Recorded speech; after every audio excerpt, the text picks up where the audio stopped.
You clicked the video, I made the video, let's get right into it.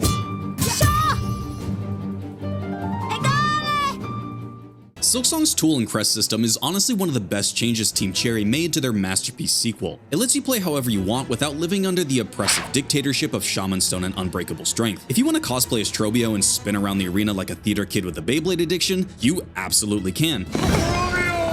And it'll delete bosses with the efficiency of, well, a theater kid with a Beyblade. But it's your build, and there's something special about that. Still, deep down, we all get a little FOMO. We all want to know what's the objectively best build for every crest. So today, let's try and answer that. We're going to break down what each crest is trying to do, craft builds around their strengths, and basically vaporize the concept of difficulty from this game until Team Cherry is forced to patch in Zote to keep us in check. Now, all tools aren't created equal, so I'm only going to be covering the core components of each build. Just assume the magnetite dice and weighted belt are going to be on almost every build, whether we like it or not. The Hunter's Crest is unlikely to be your favorite, as the diagonal pogos are, for a lack of a better word, dog shit. But as a boss killer, once you've gotten the fade down cloak and claw line really surprised me, and it's almost solely due to two factors. One, your attack strings are fast, with extremely short recovery windows, meaning you aren't going to be locked into long animations that can be punished. Yes, I played a considerable amount of Smash. Yes, Lucina is best girl. Secondarily, after you've upgraded this crest at Eva, the fully evolved Hunter's Crest gains an ability where your needle damage is multiplied by 1.3 times after 6 hits and 1.5 times after 12 hits, with the downside being that you cannot take damage or the bonus will reset. So to craft a build around this playstyle to both build the passive and give you tools to maintain it, I came up with this.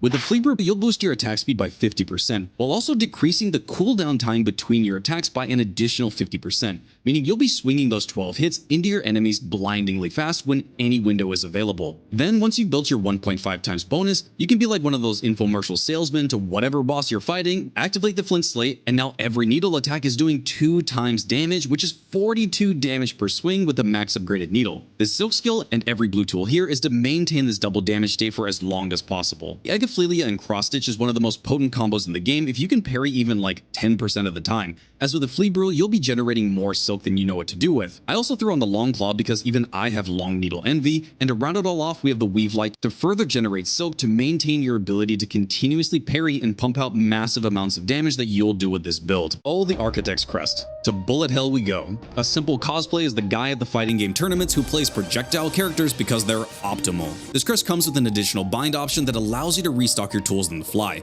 and most importantly, unlocks the Plasmium file interaction. I'll assume that most of you know how ridiculous it is, but in case you don't, I'll go over it quickly. If at any point Hornet has 9 Lifeblood masks, either by using your full stock of 6 charges, then restocking with the Architect bind, or by using your stock and finding the rest of the wormways after Xylitol has corrupted them, you'll enter the plasmified state, or as the community has lovingly called it, overdosed. When overdosed, all of your masks will become plasmified and will regenerate at a rate of 1 mask per 6 seconds. With this, you're basically immortal as long as you can keep your distance and poke enemies on screen from as far away as possible. Thus, the Cogfly, Silk Shot, and Wisp-Fire Lantern. All of these contribute to a really keep-away style that will all but guarantee that you will succeed in whatever encounter you're currently in. Is this the most fun build? No. Is it the most damaging? Absolutely not. Even with the Architect's Crest itself, the actual bullet hell builds with tags, Volt Vessels, and Cogwork Wheels are so much more entertaining and outright damaging. But enhancing the keep away style of gameplay is objectively better if your sole intention is to just win. As much as it pains me to advocate for this style of play as a card-carrying sweat gamer tryhard who prides himself in parry timings, sometimes people just want to finish a game for the story and have a cozy experience, and this build will provide that. I also found that with the pin badge, you can reasonably use the charged needle strike of the Architect's Crest, which does staggeringly high damage at considerable range, if you see an opportunity worth going for. And, well, we gotta give the pin badge a win somewhere.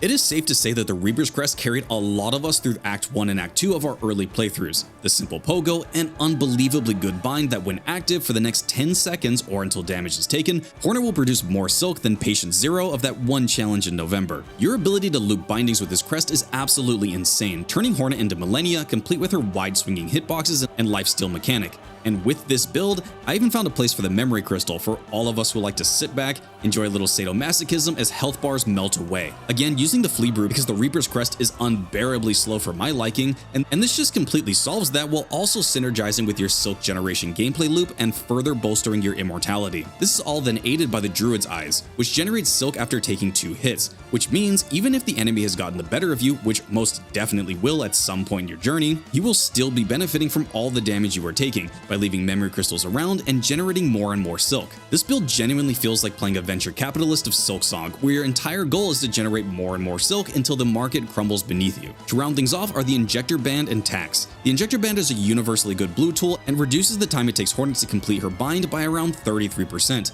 Meaning you can actually utilize your insane silk reserves without fear of being interrupted and suffering a fate worse than being in a lobby with the guy who rolled the Vex Mythoclast in Destiny 1. The tax are then used to supplement your relatively low DPS with an easy, low-effort means of pumping damage into the enemy, while also doing your best impression of Nightmare King Grim and face-tanking Farloon. What can I say about the Witch Crest that already hasn't been said by Oppenheimer? Now I am become death, the destroyer of worlds.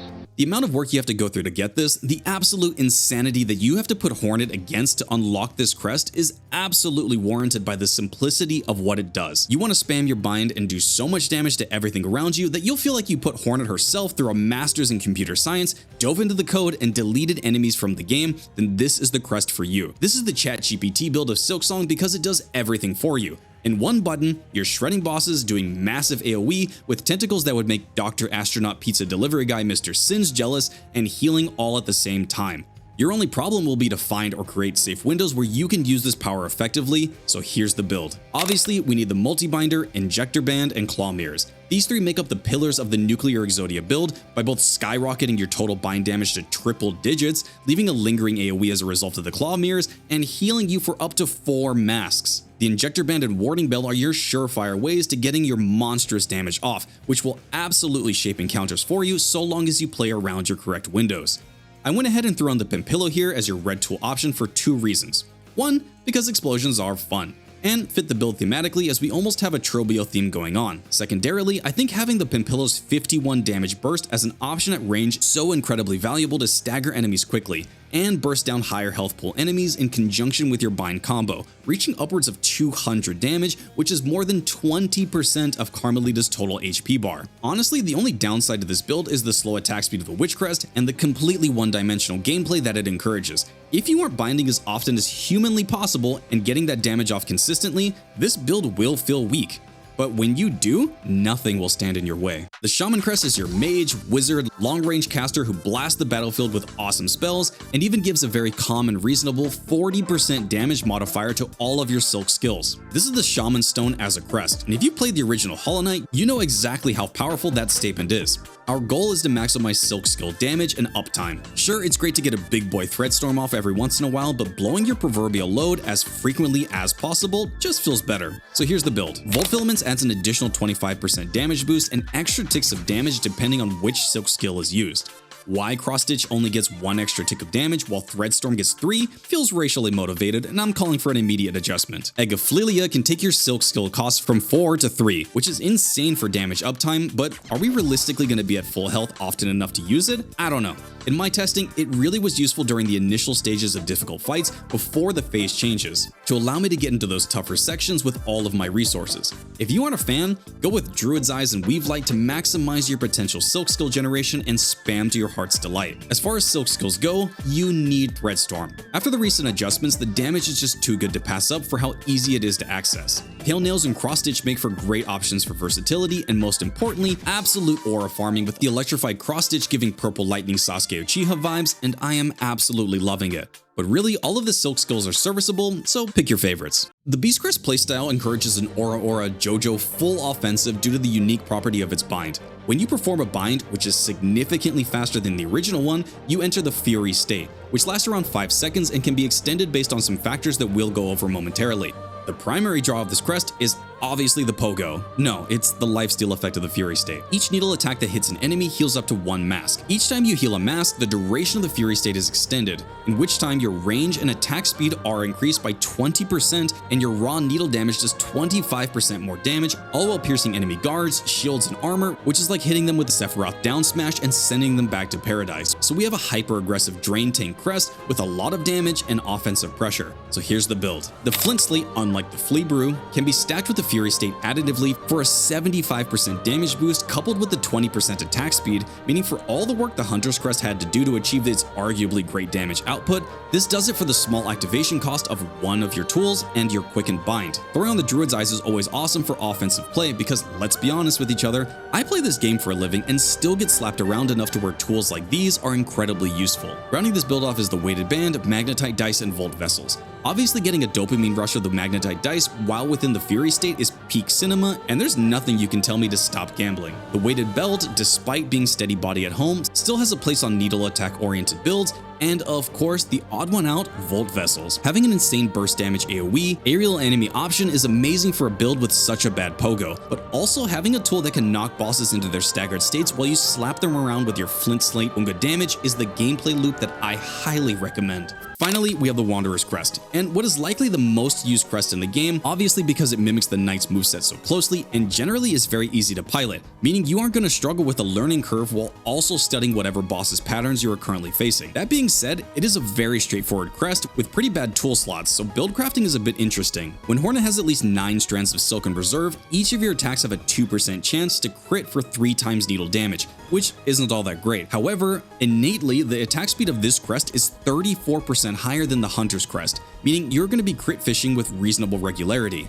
The downside, along with the abundance of yellow slots, is range, so let's solve all of that. First, throw on the Long Claw. During my testing with the Ranking Every Tool in SILKSONG series, I found that with the Wanderer's Crest, I was getting a 27% range increase, which outclasses the Mark of Pride from Hollow Knight. This more than solves our range issue. Next, let's abuse our insane quick slash levels of attack speed with the Flint Slate. Yes, it is absolutely ridiculous to pair these two, and I cannot recommend giving the Flint Slate another try if you're on the fence about it. Pairing the Flint Slate and Wanderer's Crest in Act 1 will just straight up carry you through every encounter as far as damage is concerned. Now let's solve defense. Bosses in this game aren't that well equipped to dealing with Hornet jumping into the air and healing above where most of their attacks will land. Your opportunities to get free healing windows makes the multi-binder absolutely free, so the injector band here is honestly not necessary, and you could throw on the claw mirrors, fractured mask, or whatever you like. But not being locked in animations for an hour and a half helps improve damage uptime, and of course, decreases how long you'll be frame locked. For the last blue slot, I would be an absolute maniac to not at least talk about one of the best synergies in the game, the Sawtooth Circlet and Wanderer's Crest. And given that we have a flexible blue slot, this needs to be put in serious consideration. Having access to what is free damage tied to your movement abilities is ridiculous, and the speed that you'll burst down bosses is beyond good. Now, when looking at this, you'll probably think, man, I don't really want to learn this new playstyle to get a little bit more damage. And I'll stop you right there, because A, this is not insignificant damage, and B, you don't need to activate all of your neurons to use this tool effectively, because honestly, if you just spam the jump and attack buttons at the same time, you'll increase your damage significantly over just sitting in front of the boss and swatting at them pathetically. If you want a more in-depth guide on this, Envy Youngblood has a great video on the Sawtooth Circlet that I'd recommend, and we'll put in the description. So with all of this together, you can activate your Flint Slate for 50% more damage, spam all of the buttons on your controller and speedrun Stick Drift, parry to your heart's content, or miss all your timings and it still won't matter because the boss will be staggered so often that they won't ever get the opportunity to attack. This is absolutely my favorite build in the game, and whenever I get around to making a Steel Soul challenge run, expect me to be sprinting to collect all of these components because it's just that good. That's the list. Hope you enjoyed. Thank you for clicking the video.